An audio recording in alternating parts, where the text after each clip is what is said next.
Louvado seja Deus. Eu quero convidar você nesta manhã a abrir a palavra do Senhor. E nós vamos abri-la no livro de Êxodo. Êxodo, segundo livro da Bíblia. Êxodo capítulo 2, versos 1 a 10. Se você tem uma Bíblia em casa, eu te convido a que você abra a sua Bíblia e vamos acompanhar a leitura da palavra de Deus. Eu quero convidar você para uma mensagem da parte do Senhor ao seu coração, cujo tema é Mães, instrumentos de Deus para abençoar o mundo. Mães, instrumentos de Deus para abençoar o mundo. Está escrito em Êxodo capítulo 2, versos 1 a 10. Por essa época, um homem e uma mulher da tribo de Levi se casaram. A mulher engravidou e deu à luz um menino. Viu que era um lindo bebê e o escondeu por 3 meses.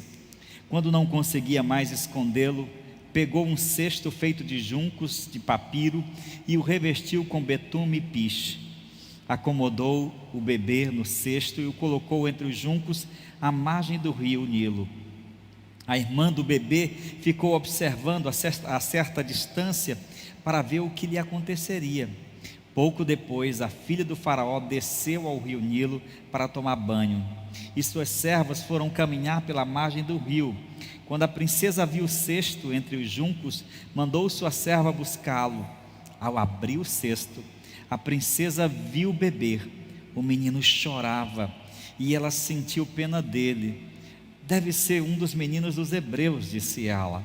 Então a irmã do menino se aproximou e perguntou à princesa: a senhora quer que eu chame uma mulher hebreia para amamentar o bebê? Quero, respondeu a princesa. A moça foi e chamou a mãe do bebê. A princesa disse à mãe do bebê: leve este menino e amamente-o para mim, e eu pagarei por sua ajuda. A mulher levou o bebê para sua casa e o amamentou. Quando o menino cresceu, ela o levou de volta à filha do faraó, que o adotou como seu próprio filho. A princesa o chamou de Moisés, pois disse: eu o tirei das águas. Eu o tirei das águas. Meus queridos irmãos, meus amados telespectadores, nessa manhã a nossa reflexão vai nos levar ao antigo Egito. O ano era mais ou menos 1393 antes de Cristo. 400 anos, por 4 décadas sucessivas, os filhos de Israel, o povo eleito de Deus, gemeu sobre o poder forte do faraó, do grande imperador egípcio. Mas Deus viu que o sofrimento de seu povo, e a Bíblia diz em Gênesis, a Bíblia diz em Êxodo, que Deus ouviu o clamor do seu povo. Então Deus decidiu tirá-los, resgatá-los daquela escravidão vil, e Ele faria isso levantando um grande, poderoso e forte libertador como um instrumento de suas mãos. Os egípcios, vendo o povo hebreu crescer e se multiplicar na terra do Egito, eles então tramaram uma série de estratagemas para barrar o crescimento do povo de Deus. Primeiro, Faraó ordenou que as parteiras egípcias matassem os meninos quando as mulheres hebreias dessem à luz. Depois ele ordenou que os meninos hebreus fossem lançados no rio para serem mortos. Mas Deus de todas as formas estava agindo, porque Deus é fiel. Quando Ele quer cumprir suas promessas, quando Ele vai determinar os seus planos e seus propósitos, nada e nem ninguém pode impedi-lo. E é nesse contexto que surge a figura de uma mulher poderosa, de uma mulher cheia da graça, de uma mulher ousada e corajosa, a mãe de Moisés. Ela tem um filho, e vendo que o menino era formoso, e vendo que o menino se tratava de alguém especial, então ela não permite que Faraó faça saber da existência do menino, e o esconde por 3 meses o bebê, quando não mais podia escondê-lo, sob o risco de que o menino seria tomado dela e morto. Ela então toma uma atitude muito corajosa, pega um cesto e o reveste com pincho, betuma, e coloca a criança dentro, e o lança nas margens do rio Nilo, na esperança de que alguém pudesse resgatá-lo, porque de alguma forma ela sabia que Deus tinha um projeto especial para a vida daquele garoto. Era isso que Deus estava fazendo.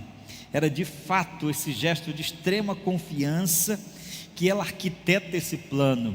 O menino é lançado sobre as águas, mas a irmã dele, já adolescente, Miriam, fica observando. A criança então desce nas águas e vai parar onde estava a filha de Faraó se banhando. E diz a narrativa bíblica que ela se encanta pelo bebê, e a menina se oferece: a senhora quer que eu vá buscar uma ama para cuidar da criança? Era apenas um bebê.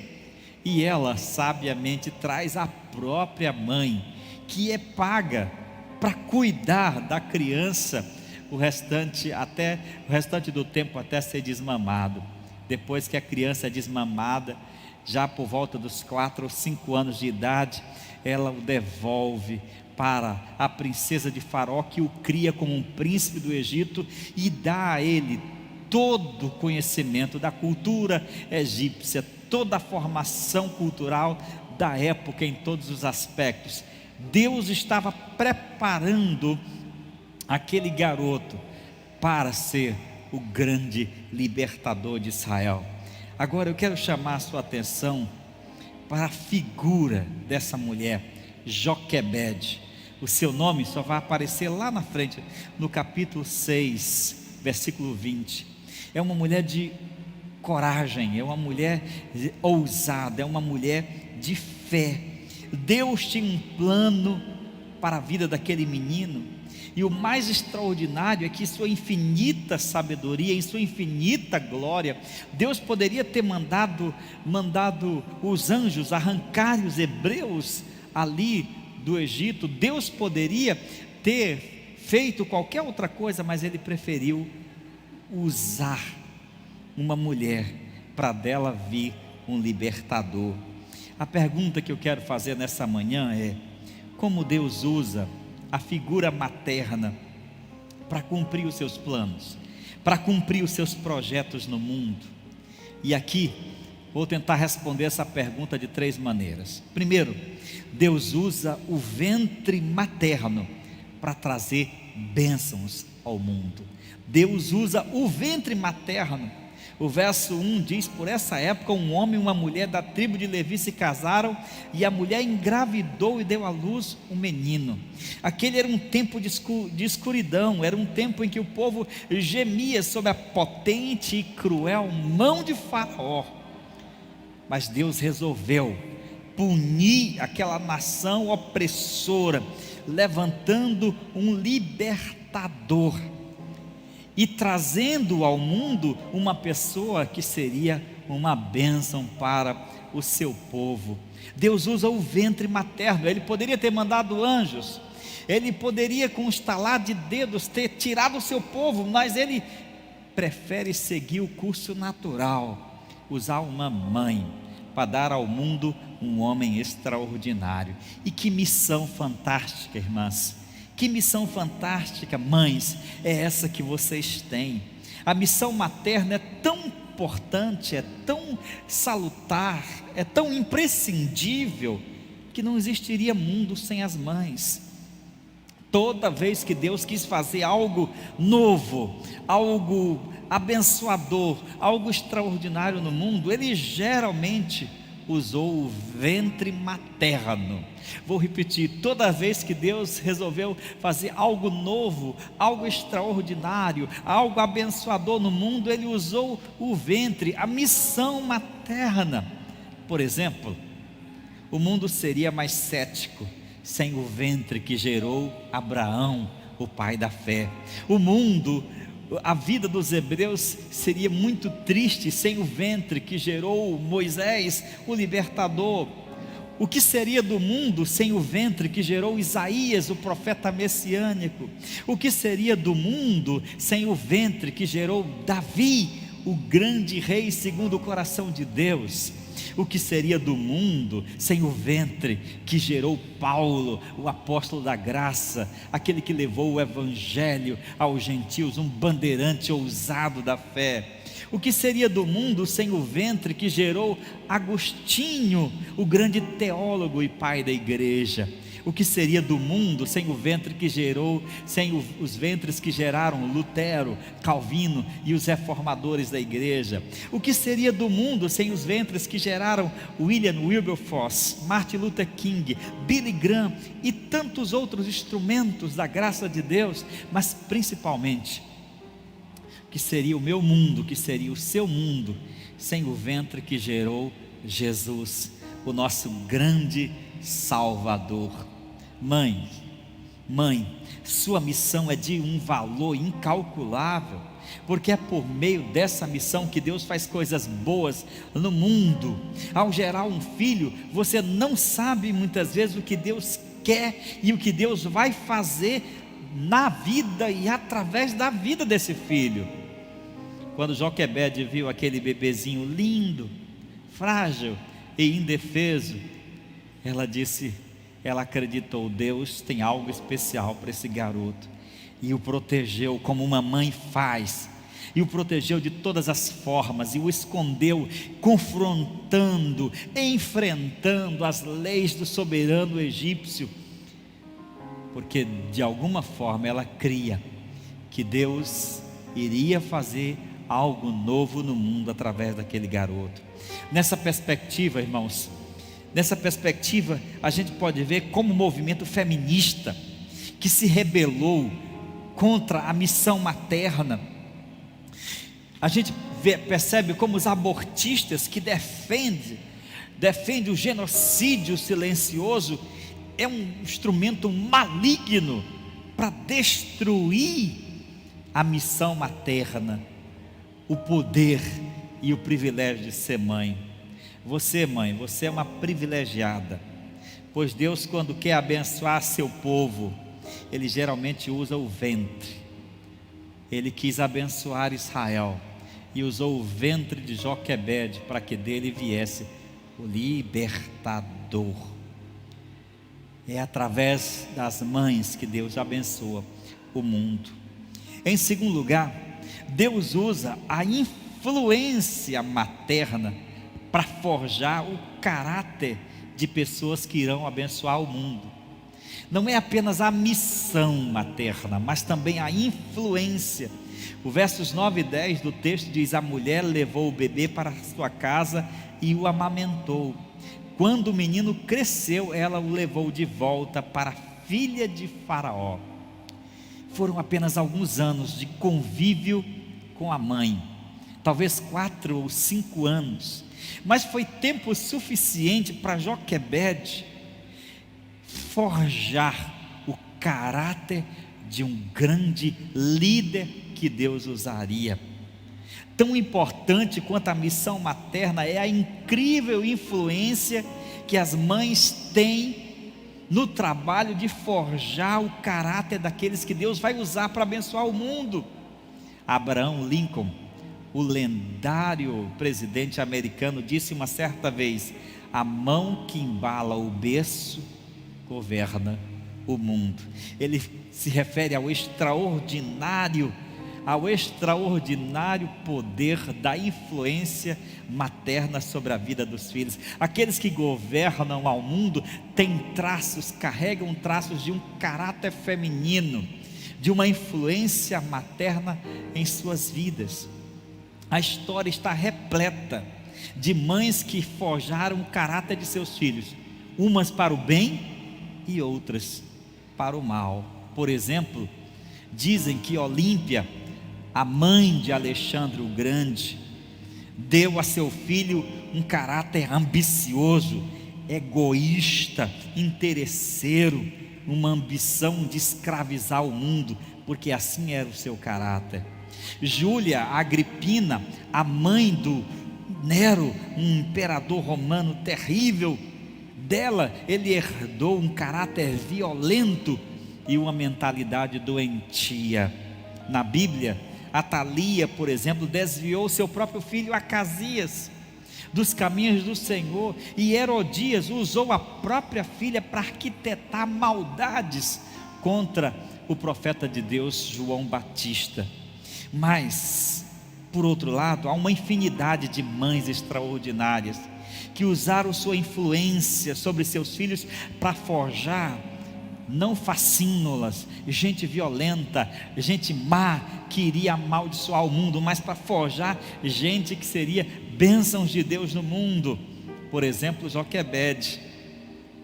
Foram apenas alguns poucos anos na companhia do seu bebê, mas tempo suficiente para ele crer no Senhor, para ele confiar no Senhor, para se tornar um homem corajoso, um homem forte, um homem temente a Deus. Ela forjou, na forja do relacionamento afetivo e materno, o caráter de um homem de Deus, que depois haveria de enfrentar aquele império, apenas com um cajado na mão, e com a fé no coração, e com o poder de Deus. Esse mesmo Moisés enfrenta todo o império sozinho. Que mulher extraordinária! Não é preciso muito tempo para que uma mulher, para que uma mãe influencie poderosamente a vida de seus filhos. O que seria do profeta Samuel sem a poderosa influência de sua mãe Ana, uma mulher de oração que perseverou em pedir um filho ao Senhor? O que seria de João Batista sem a influência de sua humilde e obediente mãe Isabel? Porque assim ele foi um homem submisso e obediente, que aceitou ser uma simples sombra do seu primo Messias, contentando-se em apenas ser a voz que clama no deserto. E quando seus discípulos se incomodaram com o crescimento do ministério de Jesus, ele apenas disse: convém que ele cresça e eu diminua. João 3,30. E o que dizer de Maria, a mãe do Senhor? Sua submissão alegre aos planos de Deus certamente influenciou Jesus a aceitar a sua missão de subir a cruz para morrer por nós. Ela que disse: seja feita assim com a sua serva, eis aqui a serva do Senhor, seja feito segundo a sua vontade. Ele aprendeu isso em dizer: Pai, se possível passa de mim esse cálice, mas se não for, que seja feita a tua vontade. Querida mãe, seu exemplo é uma arma poderosa que Deus usa para forjar o caráter daquelas pessoas que Ele vai usar para abençoar o mundo. Entenda que você, ao gestar, ao criar um filho, você está criando uma bênção de Deus, e Deus quer usar a sua influência para forjar bênçãos para o mundo. Nós criamos filhos para Deus e para abençoar o mundo que Deus criou. Eu quero perguntar a você nesta manhã: qual tem sido a sua influência na vida de seus filhos? Qual tem sido a influência que você tem imprimido? Que caráter, mãe, você está forjando na vida dos seus filhos? Eu te pergunto, tem sido uma influência positiva? Seus filhos têm amado o Senhor, seus filhos têm desejado o Senhor, você tem conseguido imprimir nos seus filhos uma vida piedosa? Em terceiro e último lugar, Deus usa a fé materna para inspirar pessoas que irão abençoar o mundo. Observe que Deus usa a missão, Deus usa a influência, mas Deus usa sobretudo a fé de uma mãe. Quando não conseguiu escondê-la, diz o verso 3, quando não conseguiu mais escondê-lo, pegou um cesto feito de juncos de papiro e o revestiu com betume e piche, e acomodou o bebê no cesto e o colocou entre os juncos à margem do rio. Pense comigo nessa cena. Vamos imaginar, imagine você, mãe, tendo nos seus braços um lindo bebê de 3 meses, E para salvá-lo, você tem que colocar num cesto e colocá-lo e lançá-lo à beira do rio. Imagine o coração daquela mãe que ficou ali partido, dividido entre o medo da criança ser morta por Faraó e o medo dela morrer afogada naquele rio. Mas era entre uma coisa e outra. Ao lançar a criança sobre o rio, ela tinha uma esperança de que Deus cuidaria do seu bebê, de que Deus ampararia o seu bebê, de que Deus o protegeria. Imagine o coração daquela mãe ao tentar soltar aquele cesto e ao mesmo tempo trazê-lo diante de si, e a criança começa a chorar naquele drama, e é de partir o coração. Mas ela faz isso, ela faz porque ela tem fé. É tão tal que em Hebreus diz que foi pela fé que os pais de Moisés, quando ele nasceu, o esconderam durante 3 meses, e eles viram que o menino era bonito e não tiveram medo de desobedecer às ordens do rei. É preciso muita fé nesse momento. A estratégia dela foi colocá-lo ali para que Deus pudesse salvá-lo, e de fato foi isso que aconteceu. Quantas vezes na história Deus usou a fé de mães extraordinárias para transformar pessoas simples em poderosos homens de Deus.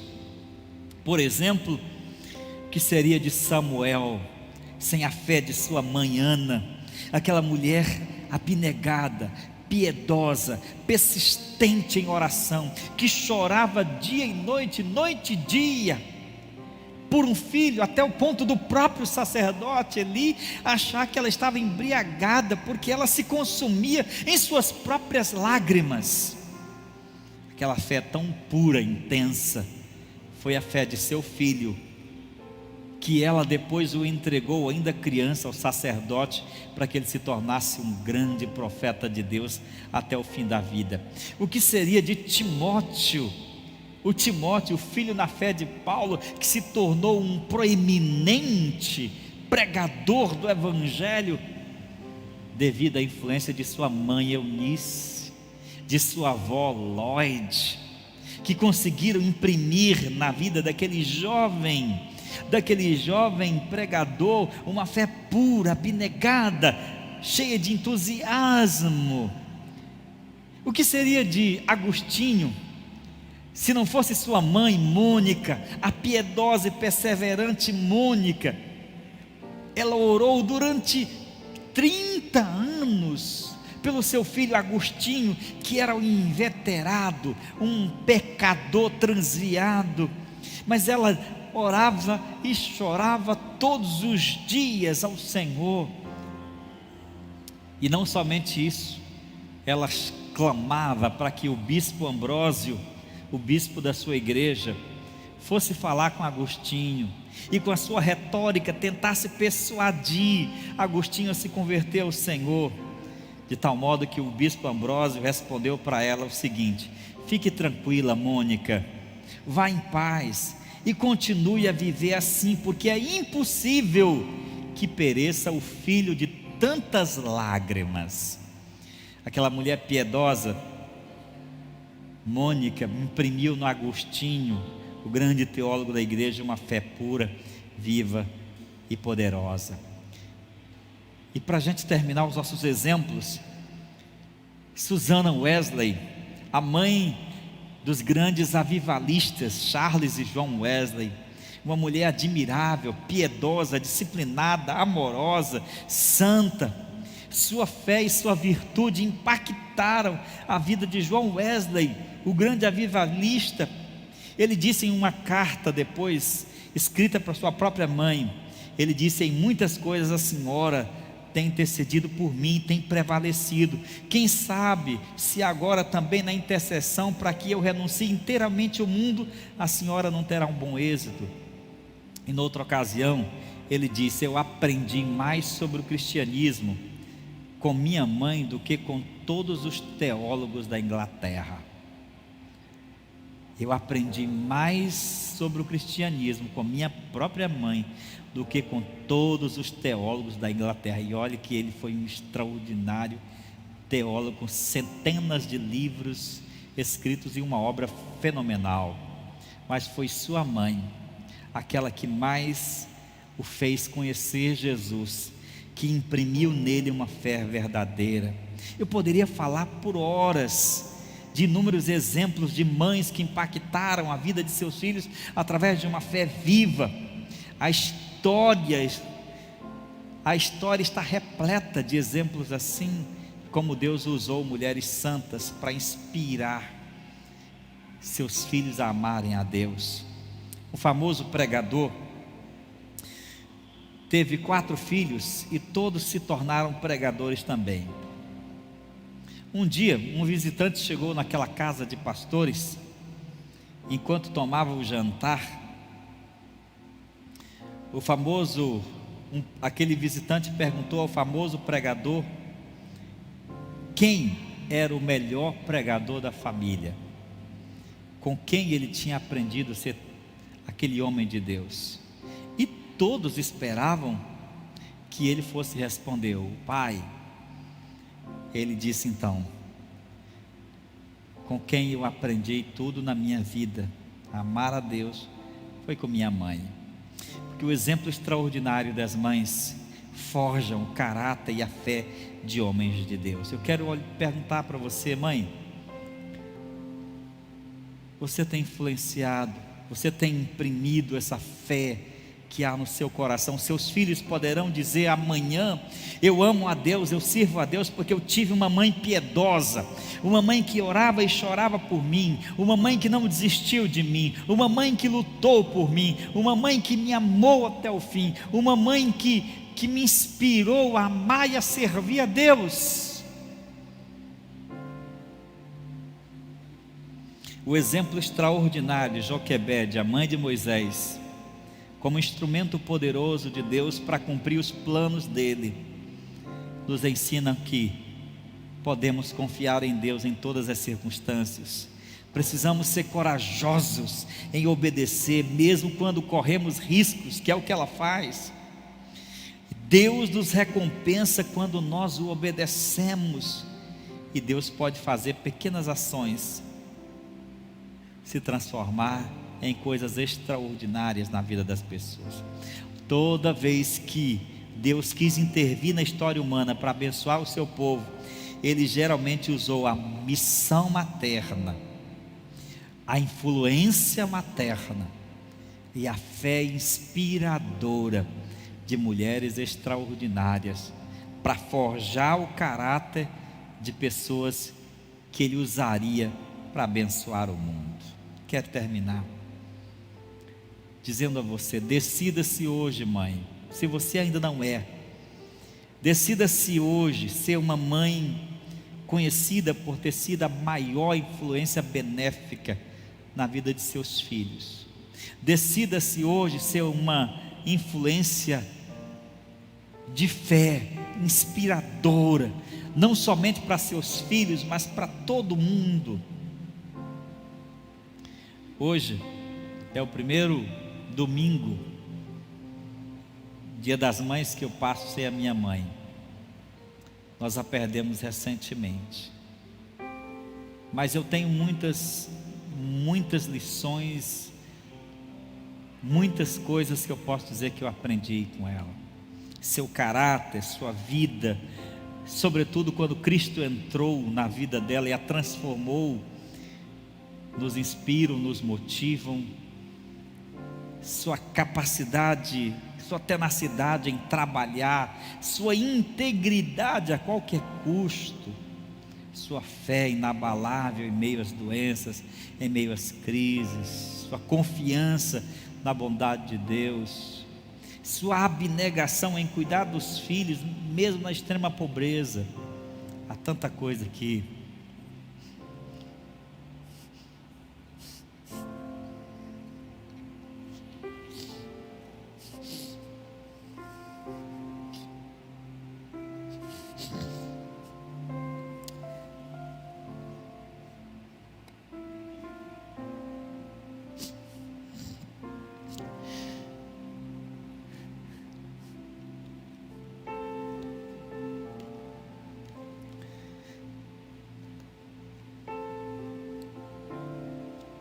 que ela nos ensinou. Eu quero agradecer a Deus pela vida dela, pela sua também. Pedir que Deus abençoe você, mãe. Que Deus use a sua vida de uma forma extraordinária para abençoar outras pessoas. Vamos orar? Eu quero convidar você onde você está. Se você puder, se quiser, vamos nos ajoelhar nesse momento e vamos fazer uma oração pelas mães do nosso país, especialmente aquelas que estão em sofrimento. Vamos clamar ao Senhor.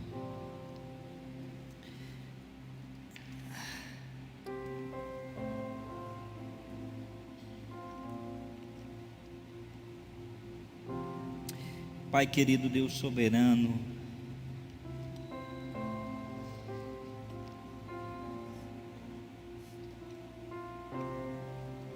eu louvo o Senhor, porque o Senhor é bom. A tua misericórdia é sempre eterna, Deus.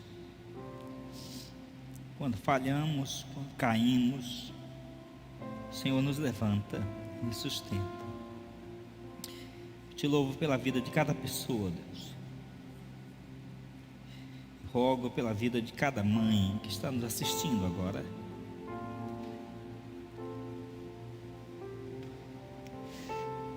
Por essa mãe que sofre com os filhos, pelos filhos, em favor dos filhos. Eu oro para que o Senhor ajude essa minha irmã a cumprir sua missão no mundo. Eu oro para que o Senhor fortaleça cada mãe. Derrama a tua graça nesse tempo de tanto sofrimento.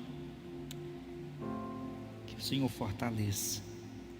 Oro também pelos filhos, muitos que não podem hoje estar com suas mães, por alguma razão. Peço a tua bênção e a força do Senhor sobre cada um.